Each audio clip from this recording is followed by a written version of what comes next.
Les invito a que volvamos a Génesis capítulo 6 y vamos a leer el versículo 12, 13 y 14.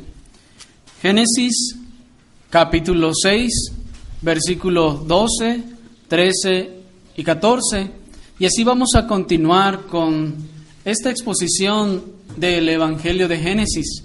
Y el día de hoy, si el Señor nos ayuda, vamos a ver el Evangelio del Arca. El Evangelio del Arca. Génesis capítulo 6, versículo 12 dice así: Y miró Dios la tierra, y he aquí que estaba corrompida, porque toda carne había corrompido su camino sobre la tierra. Dijo pues Dios a Noé: He decidido el fin de todo ser, porque la tierra está llena de violencia a causa de ellos. Y he aquí que yo los destruiré con la tierra. Hazte un arca de madera de gofer, harás aposentos en el arca, y la calafatearás con brea por dentro y por fuera. Hasta allí. Hermanos, el relato del arca de Noé es uno de los relatos más conocidos por todos. Casi cualquier persona lo conoce. Ustedes pueden preguntar, y todo mundo ha oído hablar de Noé. Ha oído hablar del barquito y de los animalitos que entraron ahí. Se han hecho canciones acerca de este relato. Se han hecho cuentos, dibujos animados. Se han hecho caricaturas, se han hecho películas, se han hecho tantas cosas respecto a este episodio de la Escritura. Creyentes y escépticos, literarios y científicos han tomado esta historia para entretener a los niños, para divertir, otros para criticar y otros para defender la verdad del relato bíblico. Pero nosotros, hermanos, en esta tarde no entraremos en estos cuentos ni en estas contiendas, pues nuestro Señor Jesucristo ya dio fe de la veracidad de este relato en Mateo capítulo 24, versículo 37. Y si nuestro Señor Jesucristo, que es el fiel y verdadero, dio fe de que Noé y el relato del arca fue un relato verídico, entonces así es, porque Él no solo es el camino, sino que también es la verdad misma, y Él no puede mentir. Así, no nos vamos a dedicar en esta tarde a ver la historia del relato del arca de Noé, niños, pues mucha gente se ha dedicado a usar este relato como un cuento para los niños, como si fuese un cuento para entretener a los niños. Los creyentes lo hacen, los escépticos también lo toman para tomar de ahí algunos ejemplos. Los literatos también toman esta historia y hacen muchas otras fábulas semejantes o basadas en ello, algunos otros proverbios de esta situación. Los científicos también toman esta historia, algunos para criticarla, otros para defenderla, y muchos se han levantado para decir que se han encontrado los restos del arca, que se encuentran en tal lugar o en algún otro lugar. Pero hermanos, nosotros no vamos a hablar en esta tarde de esas cosas. Tampoco vamos a entrar en controversias sobre el tamaño del arca, o sobre el diseño del arca, o sobre el lugar de su asentamiento, el lugar donde quedó, o como les decía, como algunos dicen, de que se ha hallado ya o no se ha hallado. Lo que nosotros haremos en esta tarde, si el Señor nos concede, será tomar el suceso para lo que fue escrito. Nosotros vamos a tomar este suceso para lo que fue escrito: anunciar el Evangelio. ¿No era el objetivo prioritario de Dios, hermanos, proveernos de una linda historia de animalitos para nuestros niños? Sino colocar una estrella más en el firmamento para alumbrar los corazones de los creyentes de épocas posteriores respecto a la obra de redención en Cristo.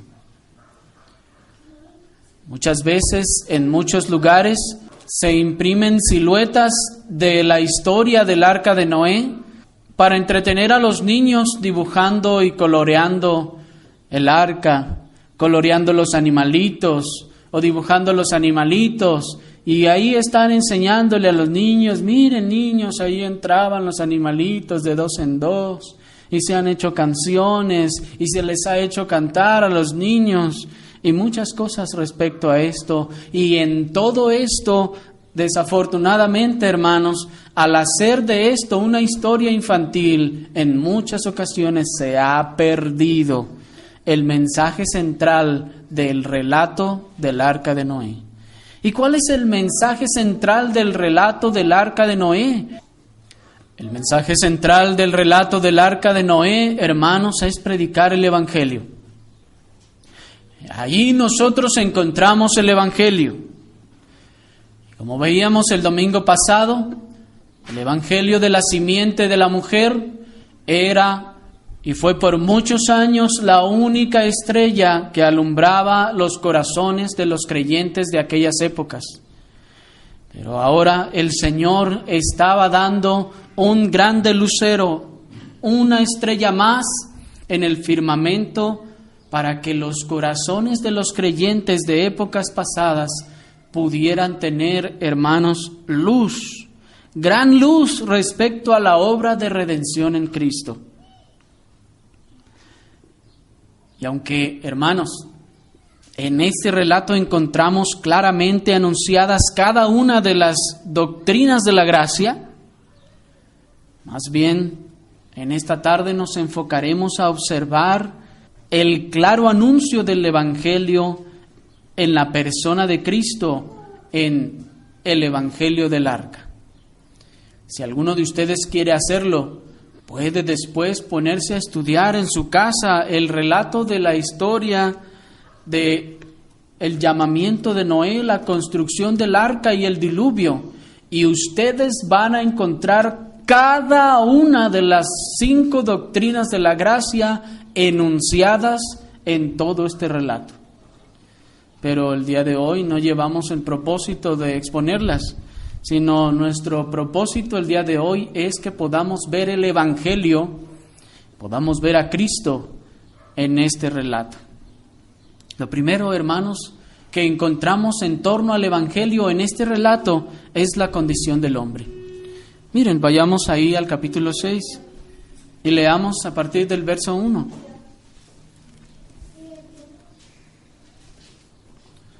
Dice: Aconteció que cuando comenzaron los hombres a multiplicarse sobre la faz de la tierra, y les nacieron hijas, y viendo los hijos de Dios que las hijas de los hombres eran hermosas, tomaron para sí mujeres, escogiendo entre todas. Y dijo el Señor: No contenderá mi espíritu con el hombre para siempre, porque ciertamente él es carne, mas serán sus días 120 años. Y había gigantes en la tierra en aquellos días, y también después que se llegaron los hijos de Dios a las hijas de los hombres, y les engendraron hijos, estos fueron los valientes que desde la antigüedad fueron varones de renombre. Y vio el Señor que la maldad de los hombres era mucha en la tierra, y que todo designio de los pensamientos del corazón de ellos era de continuo solamente el mal. Y se arrepintió el Señor de haber hecho hombre en la tierra, y le dolió en su corazón. Y dijo el Señor: Raeré de sobre la faz de la tierra a los hombres que he creado, desde el hombre hasta la bestia y hasta el reptil, y las aves del cielo, pues me arrepiento de haberlos hecho. Hasta allí. En este relato del Arca de Noé, encontramos el primer componente del Evangelio, la condición del hombre, la condición real del hombre. Según acabamos de leer, no solo los impíos se habían degenerado al grado de no poder pensar otra cosa en todo el día y la noche que no fuese malicioso y pecaminoso, sino que aún más, si ustedes notaron, el relato comienza diciéndonos que los que decían creer en Dios abandonaron su santificación haciendo uniones y alianzas con el mundo impío, produciendo así, dice el verso, grandes tiranos que asolaban la tierra. Muchas personas, de manera equivocada, han pensado que cuando aquí habla de los hijos de Dios que vieron a las hijas de los hombres, dicen ellos que se refieren a los ángeles y que estos ángeles tuvieron relaciones con las mujeres y que éstas dieron a luz personas que eran de estatura inmensa. Pero hermanos, lo que la Escritura nos enseña en este versículo es que aquellos que se consideraban hijos de Dios, aquellos que eran de la simiente de Set, aquellos que venían ya conociendo de Dios, adorando a Dios, invocando a Dios, resultó que observaron que las hijas de los hombres eran hermosas y se corrompieron, tomaron de ellas y el resultado no fue algo bueno. Lutero decía que cuando este versículo habla de los gigantes que había en la tierra, la palabra hebrea en su forma original más bien apunta a que se refiere a que había personas tiranas, gente malvada con mucho poder en aquel entonces, y que estos hombres de renombre y valientes que salieron no necesariamente significa que eran personas de grande estatura físicamente, sino que eran personas que además terminaron contribuyendo con toda la maldad que había alrededor. La condición que prevalecía en tiempos de Noé era terrible. Dice el versículo 12: y miró Dios a la tierra, y he aquí estaba corrompida, porque toda carne había corrompido su camino sobre la tierra. Noten, hermanos, que no solamente dice, y aquellos impíos malvados habían hecho grandes maldades, no, dice, toda carne. Es decir, que aún aquellas personas que se suponía que venían del linaje santo, de aquellos hombres que habían comenzado a invocar a Dios en versículos y capítulos anteriores, aún estas personas se habían corrompido, habían dejado a Dios y habían corrompido su camino. Esta corrupción era una corrupción terrible, hermanos, porque a hoy en día tal vez alguien pueda decir, bueno, hay mucha corrupción y maldad en el mundo, pero pues todavía hay algunos cristianos. Pues hermanos, la situación en la que vivía Noé era que aquellos que se decían que eran cristianos ya habían hecho alianzas con los impíos, pues al casarse ellos con las hijas de los hombres tenían que participar con ellos, tenían que aliarse con ellos, se comprometían con sus familiares, tenían después, si era necesario, que defenderlos, tenían que abogar por ellos, tenían que estar por ellos. Había alianzas ya que no se podían romper. Enseguida, como la enseñanza de la Escritura nos enseña después, estas personas probablemente corrompieron a estos hijos de Dios o a este linaje de la descendencia santa, de tal forma que aún dentro de todos ellos, el único que halló gracia delante de Dios, dice el versículo 8, fue Noé.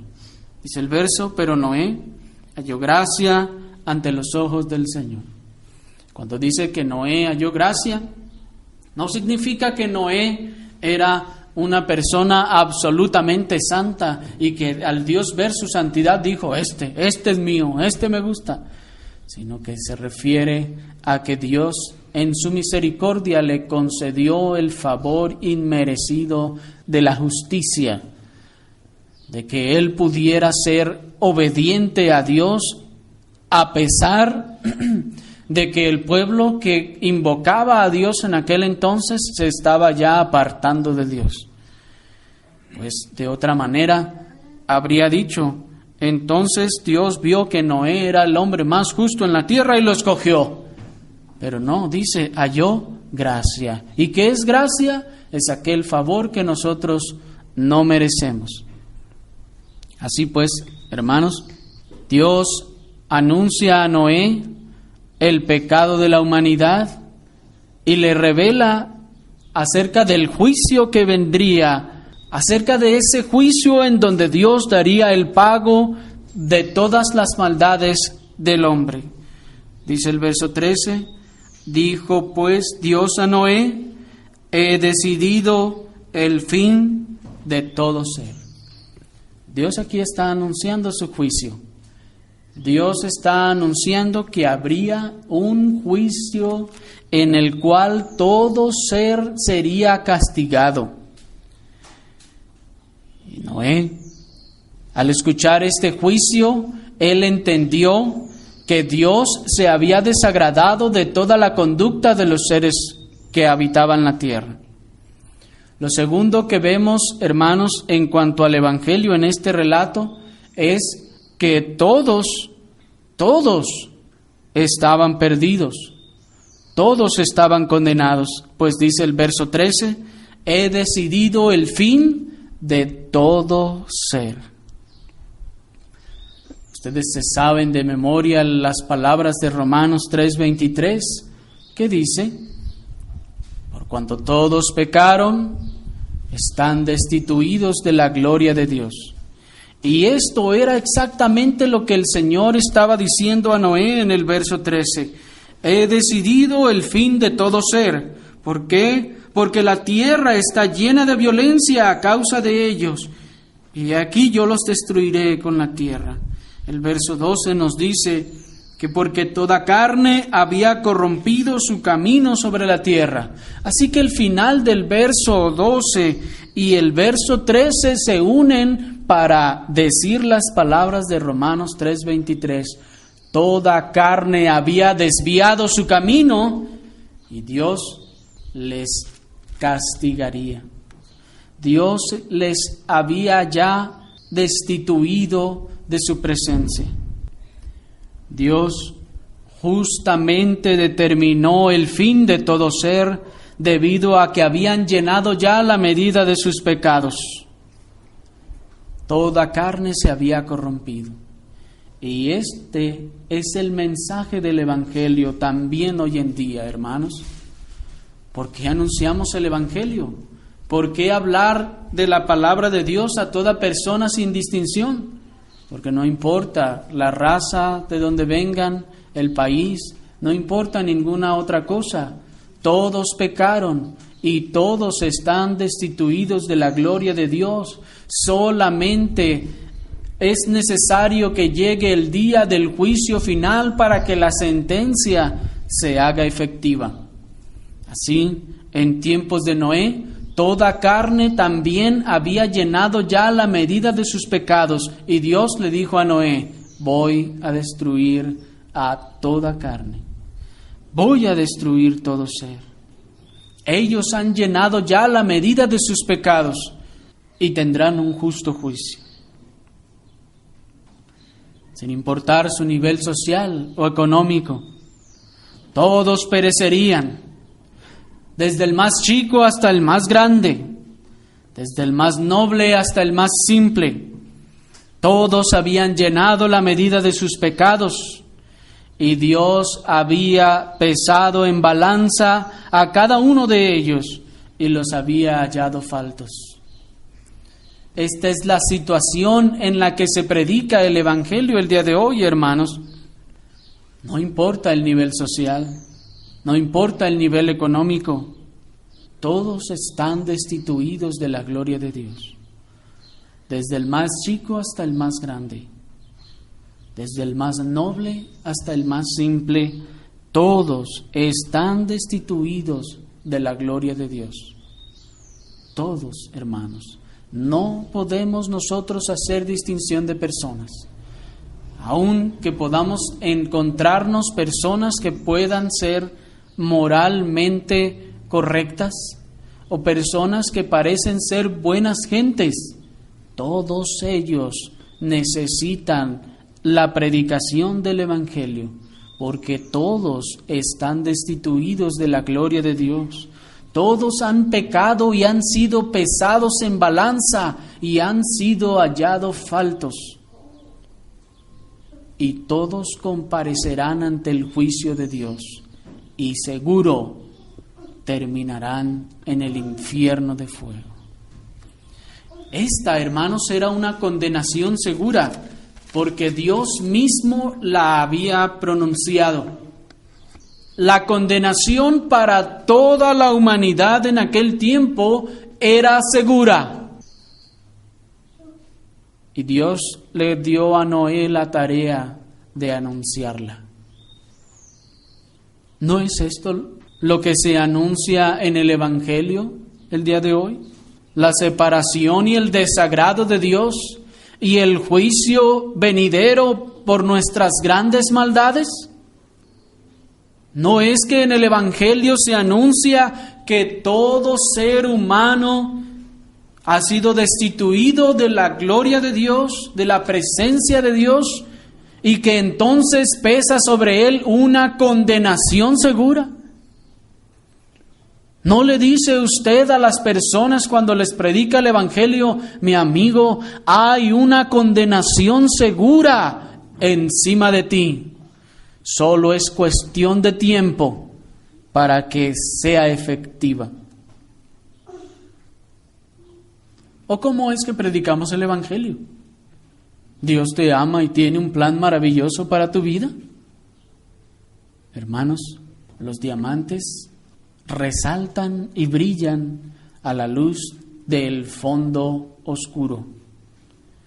Es necesario establecer el fondo oscuro para que entonces brille con intensidad la luz de las buenas nuevas del Evangelio, de la gracia de Dios en Cristo. ¿Por qué creen ustedes que los anillos se ponen en unas cajitas con un terciopelo negro? Porque esto es lo que hará resaltar de manera más clara el diamante que se encuentra allí. Y así, hermanos, esto es parte del anuncio del Evangelio. Las personas se encuentran separadas de Dios. Hay una condenación que es segura para todo ser humano que no entre en el arca.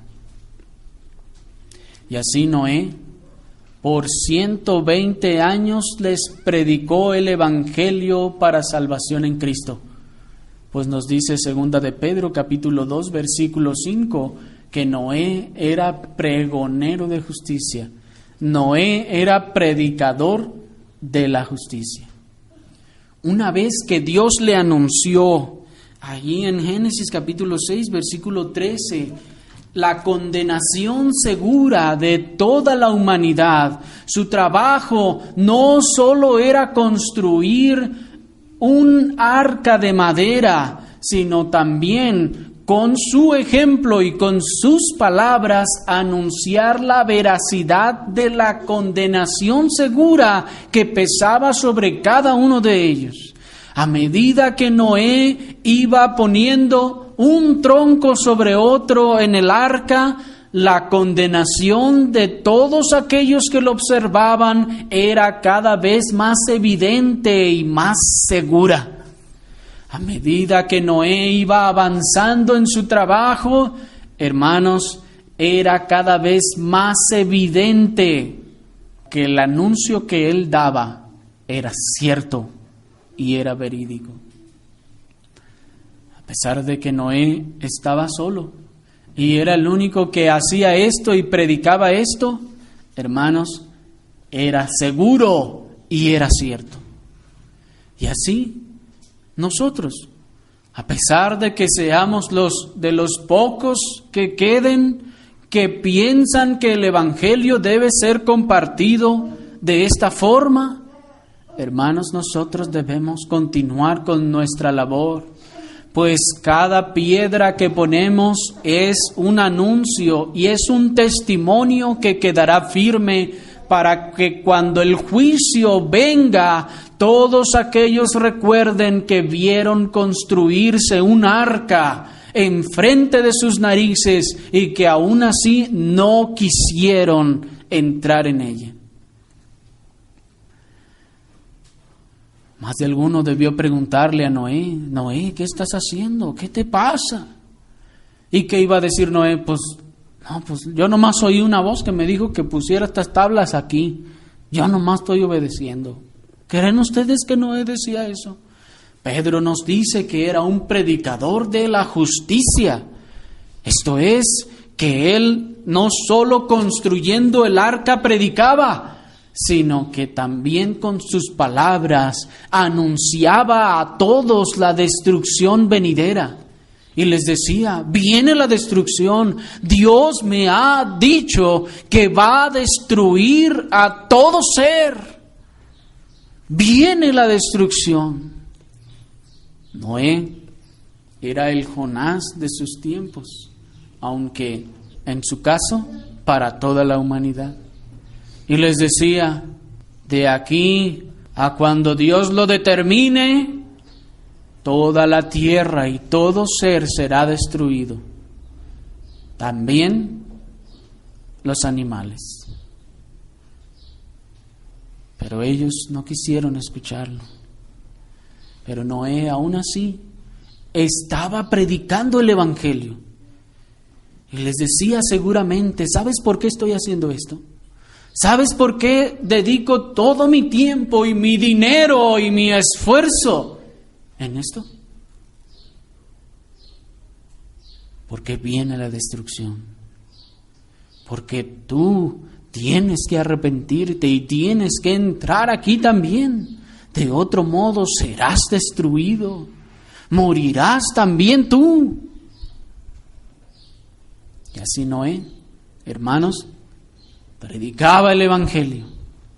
Como usted y como yo, predicaba también el Evangelio. Y en tercer lugar, hermanos, la tercera cosa de lo más importante, pues hay muchas otras más. La tercera cosa más importante que encontramos del Evangelio en el relato del arca de Noé es que el arca era el único medio de salvación. Leamos el verso 14 del capítulo 6 de Génesis. Dice: hazte un arca de madera de gofer, harás aposentos en el arca y la calafatearás con brea por dentro y por fuera. Y de esta manera la harás: de 300 codos la longitud del arca, de 50 codos su anchura y de 30 codos su altura.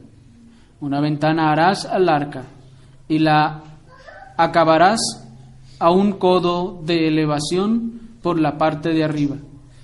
Y pondrás la puerta del arca a su lado y le harás piso bajo, segundo y tercero. Hasta ahí. No vamos a detenernos a analizar, como les decía al principio, el diseño del arca. ¿Qué tipo de madera se usó? La Escritura no nos da muchos detalles de eso. Incluso la palabra o el tipo de madera de la que se menciona, no se sabe con exactitud qué tipo de madera es. La madera de gofer el día de hoy no la conocemos, no existe. Tanto que los traductores simplemente transliteraron la palabra hebrea gofer, que no sabían qué significa. Se piensa que tal vez fue un árbol antediluviano o alguna otra madera. Algunos piensan que se refería al ciprés o alguna madera parecida al ciprés.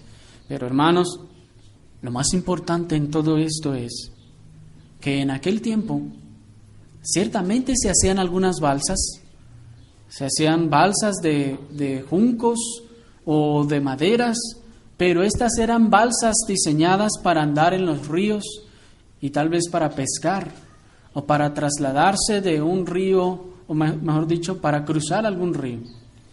Pero en aquel tiempo, en tiempos de Noé, hermanos, no era común, no había barcos.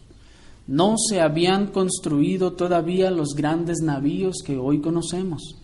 Cuando mucho había algunas balsas, les repito, para andar en los ríos, para pescar o para cruzarse. Cuando Dios manda a Noé hacer un arca, Dios manda hacerla de una forma en la que Dios exactamente estableció. De tal manera que las balsas diseñadas por el propio ingenio del hombre y de su orgullo no les servirían de nada ante el terrible juicio que vendría.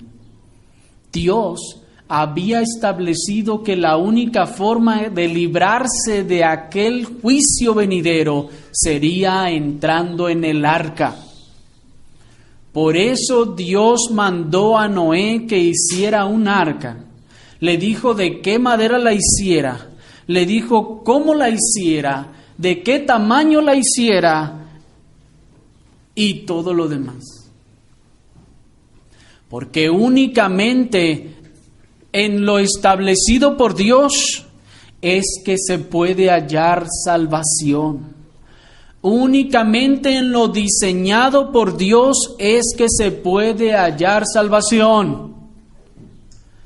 Las balsas que el hombre suele construir las hace conforme a su imaginación, las hace conforme a su propio ingenio, conforme a su orgullo. Pero hermanos, en el día del juicio, en el día del castigo, no les servirán para nada. El arca, diseñada y proveída por Dios mismo, constituía pues el único medio para librarles del juicio venidero. El arca, construida al estilo divino, en el diseño divino, con el sello divino, era el único medio para alcanzar la salvación.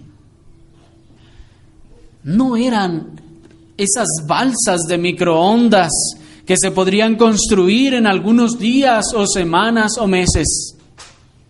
Solo el diseño de Dios, solo lo establecido por Dios puede traer salvación. El día de hoy, muchas denominaciones construyen sus propias balsas, tratando de a través de ellas salvar a los que se congregan con ellos.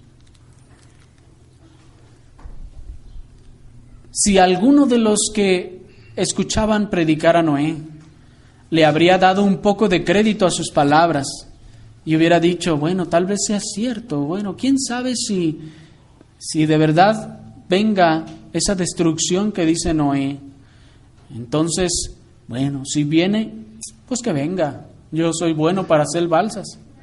Yo me voy a hacer una balsa. No tengo por qué entrar en el arca de Noé. ¿Por qué tiene que ser esa? ¿Por qué no puede ser la mía? ¿Por qué tiene que ser la de Noé? No, yo puedo hacer la mía propia. Porque tiene que ser de la manera que dicen en aquella iglesia, y si no, no. No, yo creo que todos podemos hacer nuestra propia balsa. Yo creo que todos podemos hacer nuestro propio barco y salvarnos.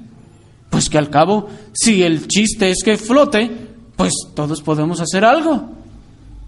Pero hermanos, la Escritura no nos habla de esto.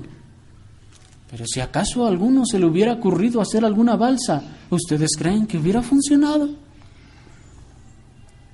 Y así, el día de hoy muchas denominaciones, hermanos, tratan de a través de estrategias humanas, de la psicología, del humanismo, de la convivencia social y de muchos otros medios hacer crecer sus iglesias. llenar sus iglesias y prometer salvación a través de sus medios y sus mecanismos. Pero hermanos, en el día del juicio, aquel que no haya entrado al arca verdadera que es Cristo, no podrá ser salvo, pues todas las balsas perecerán, se anegarán en las primeras lluvias. Esas balsas de microondas no pueden salvar a nadie.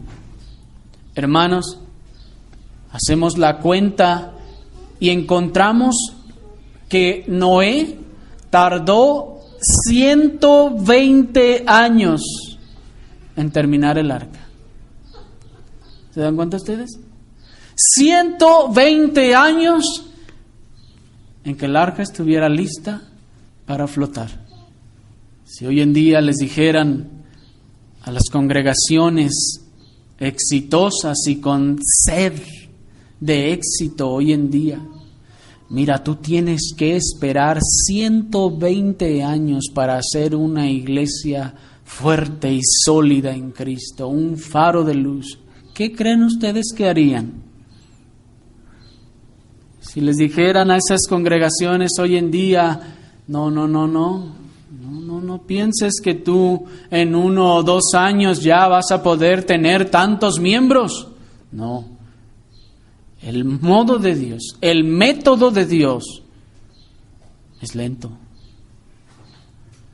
Si les dijeran, tienes que esperar unos 30 o 40 años para que esta congregación pueda ser una iglesia verdadera, un faro de luz que de verdad esté bendiciendo a otras iglesias y esté engrandeciendo el nombre de Dios, ¿qué creen que harían? ¿No aventarían todo por la borda? ¿No dirían, ¿y para qué voy a esperar todo ese tiempo si puedo hacer mi balsa en 1 semana o 2? ¿Para qué voy a esperar a Noé 120 años si yo puedo hacer un buen barco en un par de meses? ¿Me estoy explicando, hermanos? Dios estableció que solo a través del arca hubiese salvación, y esta arca se construyó con gran paciencia. De tal forma, hermanos, que los métodos de microondas no son bíblicos. Dejemos pues, desechemos de nuestra mente, echemos de nuestro pensamiento todos aquellos conceptos de falso éxito que nos transmitió la falsa religión. Cuando nos hicieron creer que la iglesia tenía que crecer a pasos agigantados, a alta velocidad, y si no lo hacía, entonces no era iglesia o no estaba respaldada por Dios. Hermanos, ¿cuántas veces no habrá escuchado Noé esas palabras? ¿Cómo va a estar Dios contigo? Ve nomás, si tú ni avanzas. ¿Cómo va a estar Dios con ustedes? Ve nomás, si ni creces. Y a ver, ¿cuántos llevas ya, Noé, ahí que te están ayudando y que ya entraron ahí a tu arca? No, pues nadie. ¿Ya ves? ¿Y así dices que Dios está contigo? Hermanos, al final, solamente los hijos de Noé, sus esposas y la esposa de Noé, entraron en esa arca. Y así que, hermanos, los métodos humanos, por exitosos y eficientes que parezcan, no soportarán el primer día de lluvia. Y serán arrastrados por los ríos de las corrientes de este mundo. Y serán golpeados contra las falsas promesas de sus líderes. Y quedarán a la deriva. Y esto es lo que vemos hoy en día, hermanos, en congregaciones que crecieron exorbitantemente en un lapso muy corto de tiempo. ¿Qué pasa? El Evangelio se está perdiendo, la gente se está dispersando y algunos ya no hayan a dónde ir. La mayoría de ellos ni cristianos eran y terminan mejor en una mezcla de cristianismo mundano, si se le puede llamar así.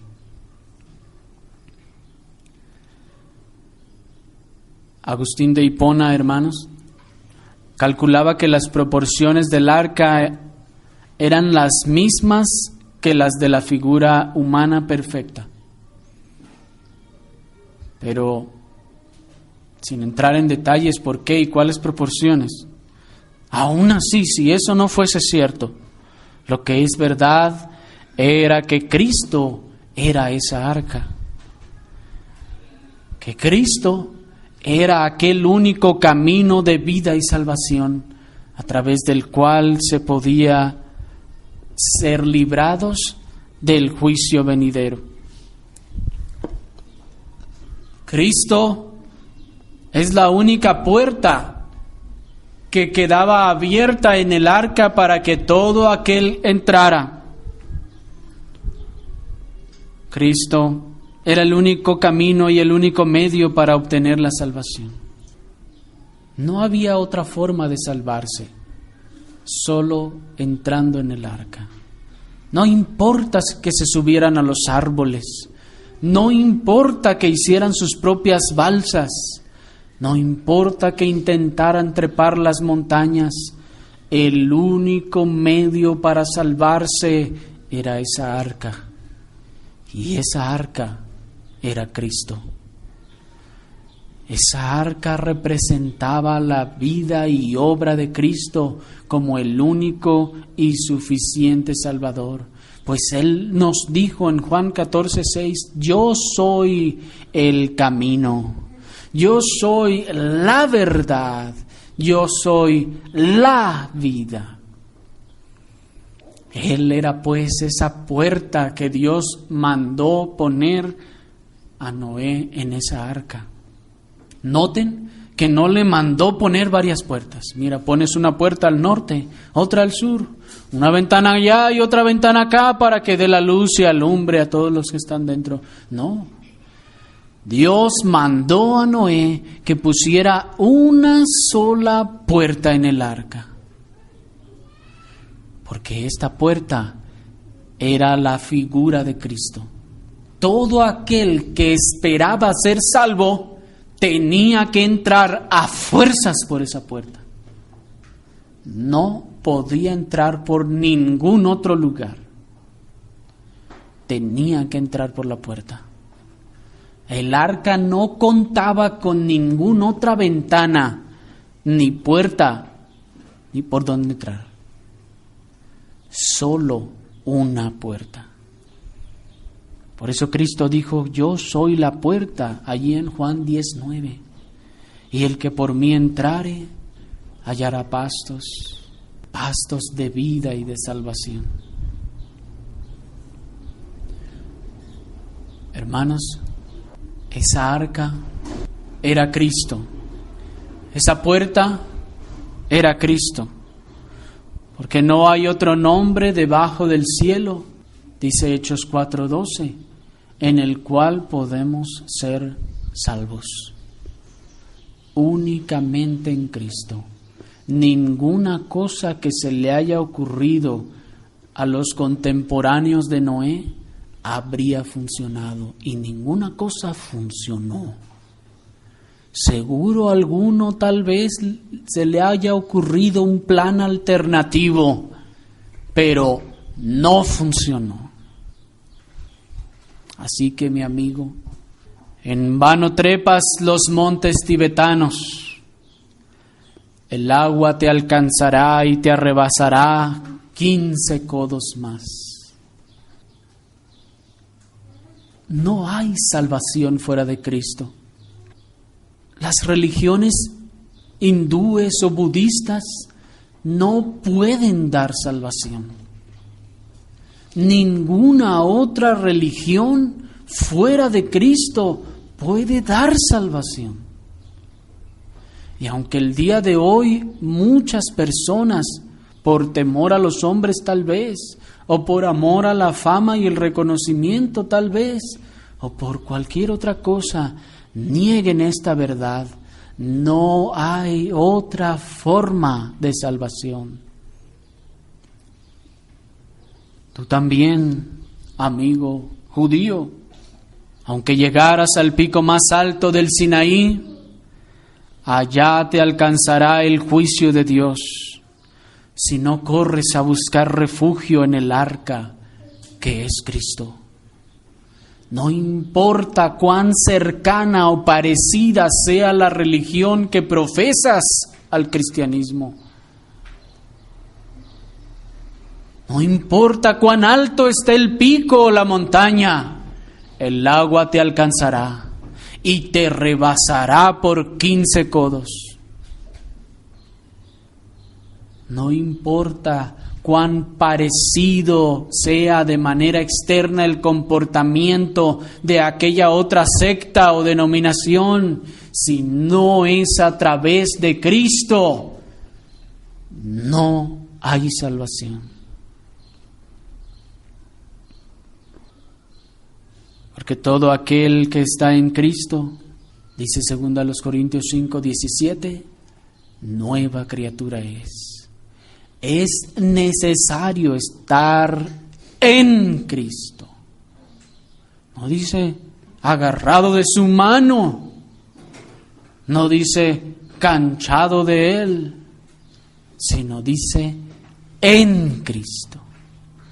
Y así como era necesario entrar en el arca para poder ser librado del juicio de Dios, así es necesario entrar en Cristo para poder ser librados del juicio final y por último de la condenación eterna.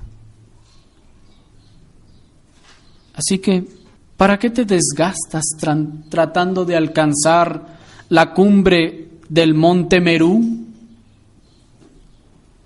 Mi amigo, hasta allá te alcanzarán tus pecados. Es mejor librarse de ellos y correr al arca que es Cristo, porque ninguna otra religión, no importa del país que sea hindú, sea maometana, árabe o de donde sea, ninguna de ellas produce salvación. En ninguna de ellas hay promesa de salvación, solo en el arca que es Cristo. Solo entrando en el arca se podrá obtener verdadera salvación. Ninguna otra balsa funcionará, amigo mío. Ningún otro barco, por bueno que sea, funcionará. Así, todo animal debía entrar por esa única puerta. La jirafa tal vez tendría que encorvarse para pasar por esa puerta, pero tenía que pasar por esa puerta, pues no había otra. Solo hay una puerta para la salvación. Y si hay que encorvarse, encórvate, porque no hay otra puerta. El elefante tal vez tendría que ceder su paso o pasar de uno en uno y no en pareja, porque no había otra puerta. Solo una única puerta. Y si hay que sumir la panza, hay que meterla, porque no hay otra puerta, hermanos. Solamente Cristo. Hermanos, que nos quede claro por último que no había en el arca ninguna otra puerta especial diseñada para casos especiales. No existía. Ni para emergencias. ni para casos de último minuto. No había. Solo una única puerta. No había una puerta diseñada para cada animal, para que de manera cómoda entrara en ella. Así, no hay una puerta diseñada para tu comodidad. No hay una puerta buscando que se te haga más cómodo. Y si encuentras una puerta en la que te dicen, no te preocupes, mira, esta puerta será más cómoda, ten por seguro que es la puerta que te llevará a la perdición. Esa puerta ancha que nuestro Señor Jesucristo dijo que conduciría a la destrucción. No había una puerta alterna. No había una puerta trasera. No había, pues, una puerta para casos especiales. Porque mucha gente piensa, bueno, es cierto, la salvación es por Cristo, pero ¿qué tal si alguna vez alguien sucede que así, asá o de este modo? Mira este caso tan pero especial, ¿no lo ves? No lo vemos. Solo hay una puerta. Esa puerta es Cristo. Y si no pasas por ella, no podrás ser salvo. Esa puerta es la que dice que todo el que creyere y fuere bautizado será salvo. Nos dice Marcos 16:15. Pero que todo aquel que no creyere, es decir, que no quiera entrar por esa puerta, será condenado. Así que, amigos que no han entrado por esa puerta, no hay otra. Si esperaban otra más fácil, más cómoda, si esperaban que con el tiempo se ensanchara o se alargara, no pasará. Así que, de pasar, tienes que pasar así. Y tienes que pasar hoy, porque esa es la única puerta para alcanzar la salvación. Esa es la única puerta que conducirá a la vida eterna.